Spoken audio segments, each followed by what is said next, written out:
The journey toward understanding the throne of Allah is one that begins in humility and reverence. The human mind, limited as it is, cannot fully grasp the majesty of the Creator, yet the prophets and the purified ones have given hints that open a window for reflection. The throne, the Arsh, is mentioned as the supreme manifestation of divine authority, while the Kursi is described as the expanse of knowledge and power that encompasses the heavens and the earth. To begin speaking of these realities requires acknowledging that no language can ever exhaust their depth, but the sincere heart seeks to approach with awe. In the earliest days of revelation, when the Prophet Muhammad, peace be upon him, began guiding humanity out of darkness, questions arose among his followers. They wanted to know about the unseen, the mysteries of creation, and the hidden dimensions that lie beyond the physical eye. The Quran came with verses that hinted at realities so vast that even the most brilliant minds of history trembled in front of them. Among those realities was the throne, not as a seat like kings of the earth possess, but as the symbol of dominion and power that belongs only to Allah. The companions of the Prophet Muhammad, peace be upon him, often asked about the heavens. They wondered how vast the creation is, and what lies beyond the sky that they see above them. The Prophet Muhammad, peace be upon him, would remind them that the 7 heavens are but a small part of creation, and beyond them lies the Kursi, which itself is unimaginably greater. The Kursi is like an ocean, and the heavens are as a ring cast upon its surface. If that alone was so vast, then what could be said of the Arsh? The Prophet Muhammad, peace be upon him, described the Arsh as the supreme throne of Allah, above which there is nothing, and everything beneath it is under his command. This teaching instilled a sense of humility. Humanity realized that their entire existence is a fraction within a fraction. The sun, which seems enormous and life-giving, is nothing but a tiny spark when measured against the expanse of the heavens. The earth itself, which hosts billions of lives, is not even visible when compared to the cosmic canvas. Yet all of that is still within the scope of the Kursi. Beyond it, the Arsh reigns as a reality that cannot be measured. The human heart, when it reflects on this, feels a trembling awe, realizing how small it is before the majesty of Allah. Imam Ali spoke of these mysteries in words that shook the hearts of those who listened. His sermons described how Allah established his authority not in space or place, for he is beyond all limitation, but as a dominion of command that governs the entire cosmos. He would remind people that to imagine Allah sitting like a king upon a throne is to limit him, and Allah is free from all likeness. The Arsh is not a chair, but a sign of sovereignty. The Kursi is not a cushion, but an expanse of knowledge. When Imam Ali spoke, his words carried the weight of certainty, and people felt as though the veil of the unseen was being lifted, ever so slightly. The believers of that era carried these teachings with them. They did not see the throne as something of material substance, but as the greatest symbol of divine order. They felt that every star in the sky was a reminder of their smallness, and every revelation of the Prophet Muhammad, peace be upon him, guided them closer to understanding. At night, when the desert sky was filled with countless stars, they would look upward and whisper prayers, thinking of the throne that lies beyond all they could see. Their hearts would tremble, and yet they found comfort, knowing that Allah, the Lord of the Arsh, is near to every supplicant. But understanding the Arsh and the Kursi was not merely about cosmic description. It was about faith and the recognition of Allah's sovereignty. The Prophet Muhammad, peace be upon him, would teach that reflecting on these realities is not for idle curiosity, but for deepening one's submission. The mind that contemplates the vastness of the Kursi and the supremacy of the Arsh is a mind that will never bow to worldly power, because it recognizes the true king. There were moments when the Prophet Muhammad, peace be upon him, revealed glimpses of this reality to his closest ones. On the night of Mi'raj, when he was taken from Mecca to Jerusalem and then ascended beyond the heavens, he witnessed signs that no human had ever seen before. He described to his followers how he reached a point where even the greatest angel, Jibreel, could go no further. Beyond that point, the Prophet Muhammad, peace be upon him, advanced alone, entering a realm where he was shown the nearness of the throne. He did not describe it in terms of shape or form, for such is impossible, but he returned with a heart full of certainty. His words about the Arsh gave believers a direction, to submit, to trust, and to stand firm, those who later reflected on. Mi'raj saw it as the supreme confirmation of the Arsh's reality. If the Prophet Muhammad, peace be upon him, had been granted such nearness, it meant that the journey toward Allah's throne is not one of space but of spiritual ascent. The Arsh is a sign that Allah's power encompasses all and closeness. To it means closeness to Allah in obedience and purity. Imam Hussain, in his words at Karbala, reminded people that Allah is the Lord of the Arsh, and that nothing in this world is worth more than his nearness. Even as swords were raised against him, he declared his submission to the will of Allah, whose throne is above all. His voice carried the echo of truth, that the Arsh represents the ultimate. Sovereignty belongs only to Allah. The scholars who reflected on these teachings explained that the Kursi represents Allah's knowledge.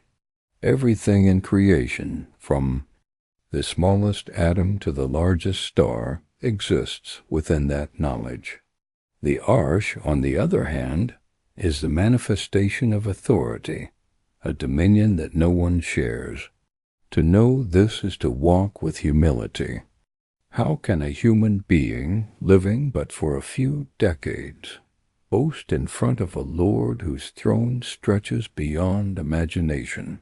The arrogant rulers of the earth built palaces and sat upon chairs of gold, but their thrones were destined to decay.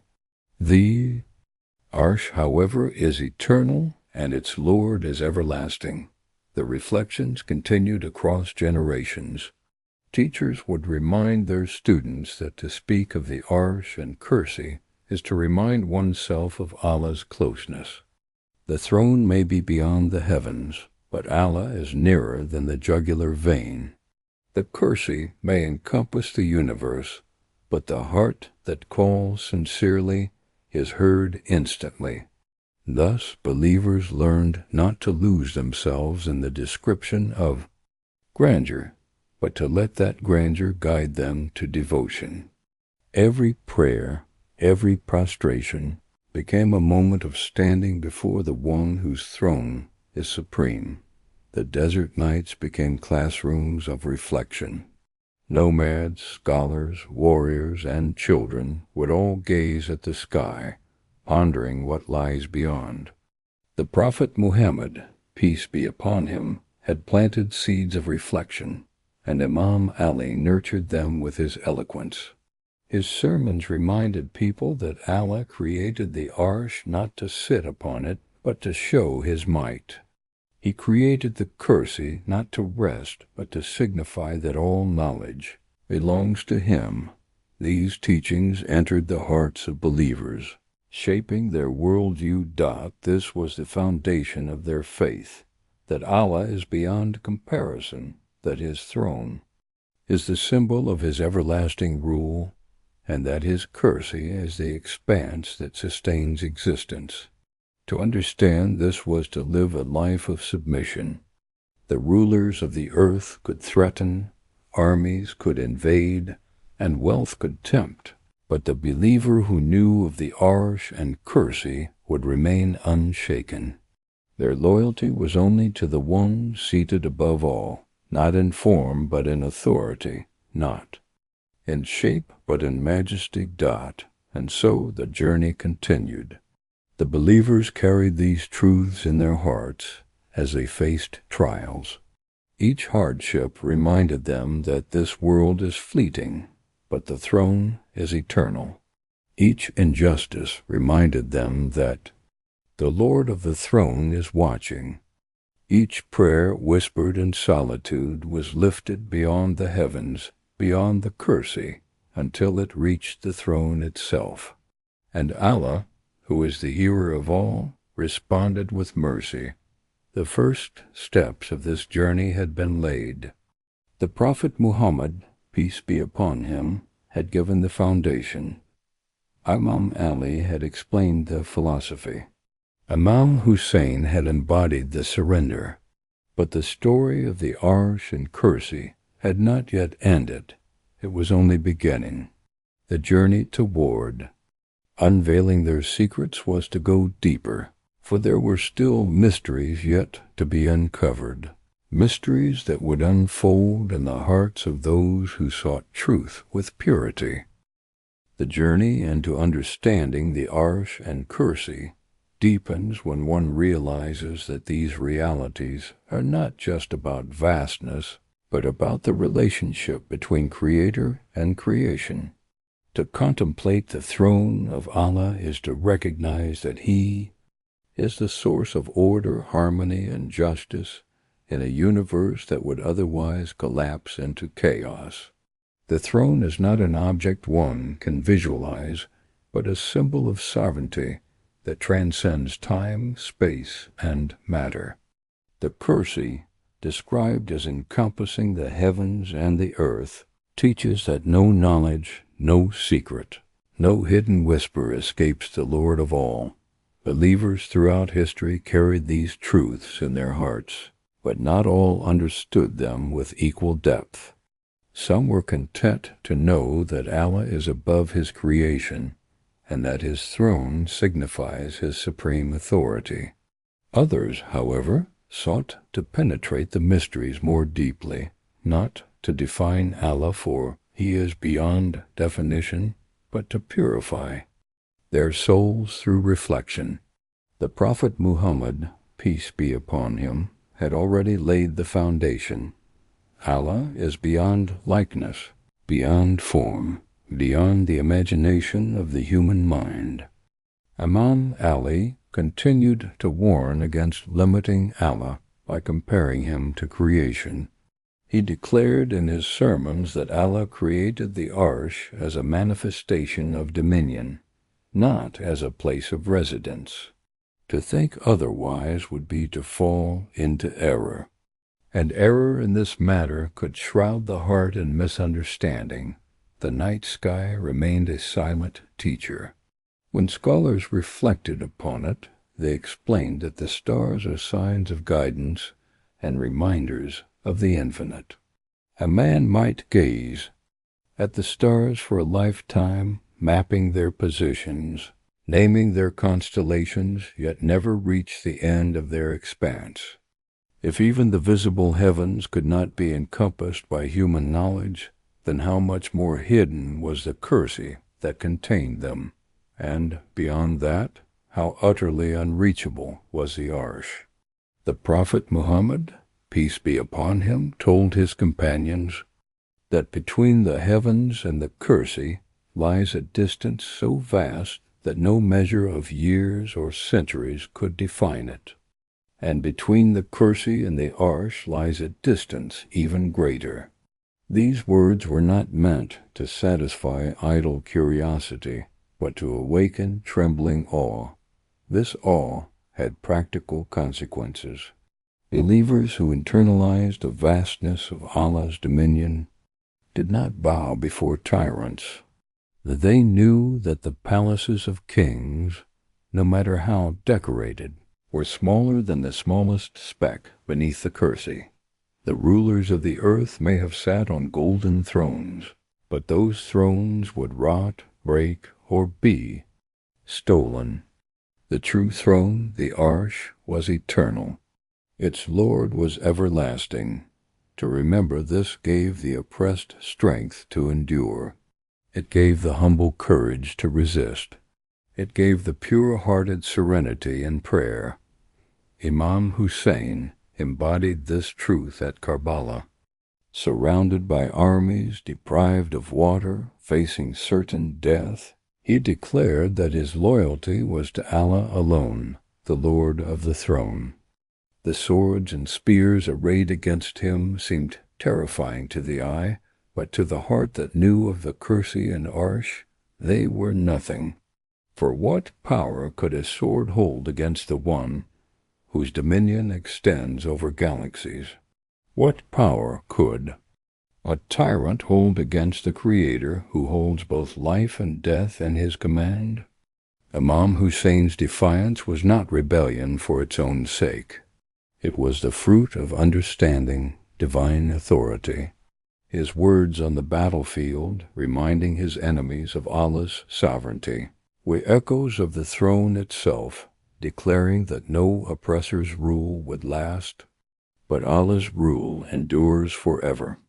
Those who reflected upon Karbala later realized that this was not only a battle of men, but a battle of truths. On one side stood temporal authority armies, numbers, wealth, the glitter of worldly thrones. On the other side stood eternal authority, the remembrance of the Arsh, the faith in the Kursi, the certainty that Allah's dominion cannot be overcome. When the blood of Imam Hussain was spilled, it was not a defeat, but a proclamation that Allah's throne reigns supreme above all earthly power. This became a cornerstone for those who followed. Whenever injustice rose, they remembered that it was temporary. Whenever they suffered loss, they remembered that Allah is eternal. The Arsh and Kursi were not only subjects of sermons and battles, but of quiet devotion. In the solitude of night, when the world slept, believers would rise for prayer. They would whisper words of praise, knowing that their voices were lifted through the heavens, through the expanse of the Kursi, reaching the throne itself. They found comfort in knowing that nothing separated them from their Lord. Though the throne was beyond imagination, Allah was closer to them than their own selves. This paradox, transcendence, and nearness became the foundation of their love. Scholars explained that the Kursi is tied to Allah's knowledge. It encompasses everything, every particle, every whisper, every intention. To reflect on this meant that no deed is hidden. Every injustice, even if unseen by the world, is written within the scope of the Kursi. Every act of devotion, even if forgotten by men, is recorded within it. This understanding cultivated sincerity. Believers prayed, not for show, but because they knew Allah sees all. They gave charity quietly, knowing it was not the eyes of men they sought, but the gaze of the Lord whose throne is supreme. Imam Ali's words often returned to this theme. He would tell people that Allah created the throne not because he needed it, but to show his majesty. The Arsh is the banner of sovereignty, the Kursi, the ocean of knowledge. These realities exist so that creation might recognize the power of its Lord, not to suggest that Allah is bound by place. Such teachings protected the believers from falling into error. Without them, some might imagine Allah as a king sitting upon a chair, confined to a location. But those who listened to the words of the purified ones knew better. Allah is beyond limitation, and the Arsh is his sign, not his dwelling. This distinction mattered deeply. In times of conflict, false ideas spread quickly. Some rulers wanted people to think of Allah in worldly terms, as if he were a distant king who resembled them. This allowed them to claim divine authority for themselves. But those who held firmly to the teachings of Prophet Muhammad, peace be upon him, Imam Ali and Imam Hussain, knew that Allah's dominion cannot be shared. His throne is not like earthly thrones. To imagine otherwise is to insult his majesty. This belief gave them the courage to resist rulers who claimed divine right, for they knew that such claims were lies. The journey into understanding the throne was also a journey into understanding the self. If the Kursi encompasses all knowledge, then Allah knows every thought, every intention, every hidden feeling. The believer, reflecting on this, begins to purify his heart. How can one harbor arrogance when Allah knows the reality of the heart? How can one plot deceit when Allah sees the secret? Reflection on the Kursi becomes a tool of self-reform. The believer begins to align his inner self with truth, striving to live in sincerity. Imam Hussein's words at Karbala echoed this. He reminded his companions that Allah sees their patience, their devotion, their sincerity. Though they were few in number, their names would be preserved in the scope of the Kursi, while the armies of the oppressors would be forgotten. History proved his words true. Centuries passed, and the memory of Karbala remained bright, while the names of the tyrants faded into dust. This was itself a sign of Allah's sovereignty, that his throne preserves truth while falsehood perishes. The Arsh, described as greater than the Kursi, signified something even more profound. Scholars taught that the Arsh is the locus of command, the place from which all decrees emanate. To believe in the Arsh is to accept that every event, every rise and fall, is under Allah's authority. This belief was not meant to breed passivity, but strength. If every trial comes from Allah's wisdom, then the believer faces it with patience. If every blessing comes from his generosity, then the believer receives it with gratitude. In both hardship and ease, the believer turns to the Lord of the throne, for he alone controls destiny. This perspective shaped entire communities. When they faced persecution, they remembered that Allah's decree is above all. When they achieved victory, they remembered it was by his command. The Arsh reminded them that life is a test, and the true reward lies not in worldly success, but in nearness to Allah. Thus, the Arsh was not only a theological reality, but a spiritual compass, guiding them in every aspect of life. The journey continued across generations. Teachers explained to their students that the heavens are layered, one above the other, each vaster than the one beneath. Beyond them lies the Kursi, and beyond that the Arsh. These descriptions were not meant to satisfy curiosity, but to stretch the imagination, to make the believer realize how small the world is in comparison to Allah's dominion. When a man begins to see his world as a speck beneath the Kursi, his arrogance collapses. When he begins to see his life as a moment within Allah's eternal command, his heart softens. Reflection on the throne is a cure for pride and a fountain of humility. The people who internalized these truths became different. Their prayers were filled with life, their devotion with sincerity, their hearts with courage. They walked the earth lightly, for they knew their lives were but passing shadows under the vast throne. They endured trials with strength, for they knew Allah's command governs all. They resisted injustice with boldness, for they knew no earthly throne can rival the Arsh. They sought knowledge, for they knew the Kursi encompasses all. And through this they drew closer to their Creator. But the journey was not complete. Though the Prophet Muhammad, peace be upon him, had laid the foundation, and though Imam Ali and Imam Hussain had deepened the understanding, there remained more to unveil. The throne of Allah was not only a reality to contemplate, but a mystery to experience. In the heart. The next stage of the journey would take believers even further, into realms where the soul itself begins to ascend toward nearness. The journey toward unveiling the secrets of the Arsh and Kursi does not end with description, nor does it remain confined to the intellect.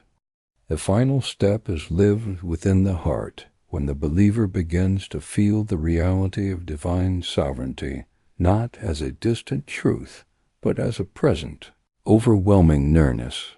If the first part of the journey was knowledge, and the second part was reflection, then the third is intimacy. For the throne of Allah is not only a cosmic reality, it is a guide for the soul toward nearness to its Lord. The companions of the Prophet Muhammad, peace be upon him, often asked him about the unseen. Some wanted to know about the size of the heavens, others about the angels, and still others about the Arsh itself.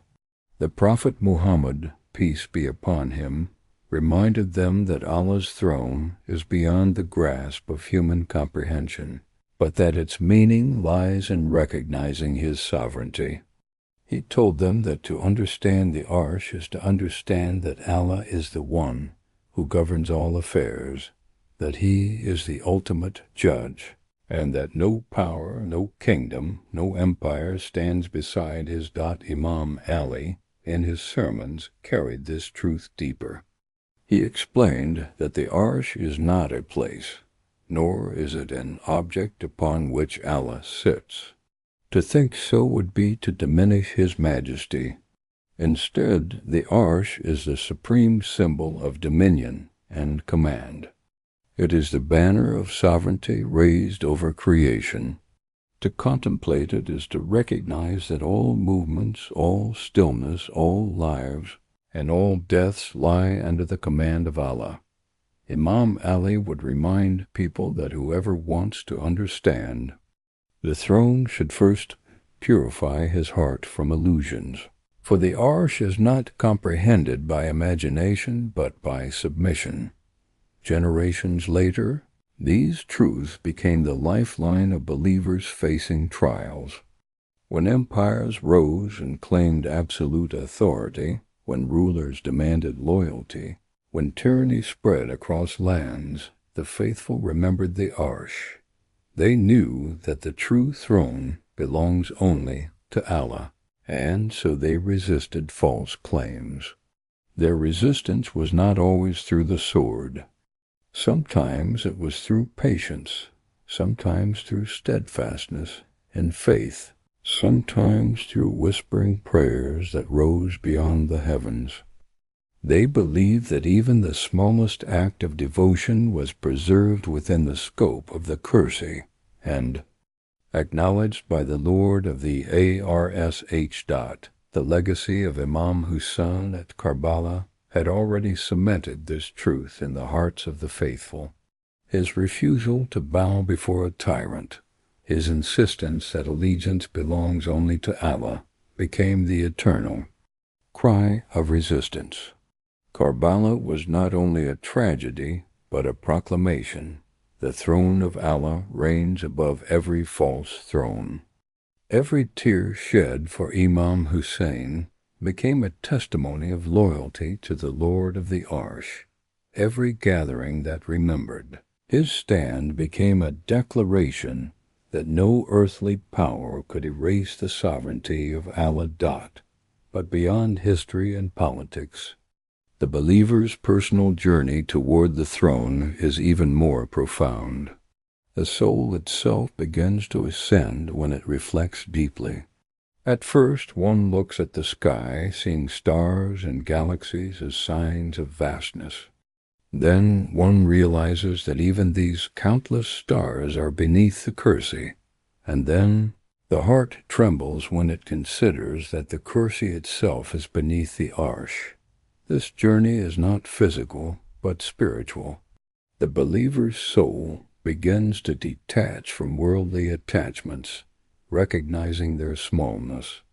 Wealth, status, and power appear as fleeting illusions when compared to the sovereignty of the throne. Imam Ali once said that Allah revealed his greatness in such a way that even the most arrogant should be humbled. To look at creation is enough, to know that man is weak, but to reflect on the Arsh is to realize that even creation itself is weak. For the heavens, the earth, the galaxies, the Kursi, all of them tremble beneath the command of the Arsh. When the believer absorbs this truth, his heart fills with humility. He no longer places trust in possessions, nor in men, nor in armies. His trust becomes fixed on Allah alone, the one who holds the throne. This humility does not mean weakness. Rather, it brings strength. For the believer who knows that Allah governs all does not fear worldly threats. Imam Hussain, on the battlefield, faced an army of thousands with only a handful of companions, yet he stood firm. Why? Because he knew the Lord of the Arsh was with him. His words before his final stand were filled with this certainty. He reminded his companions that this world is fleeting, that every soul shall return to the one who commands from the throne.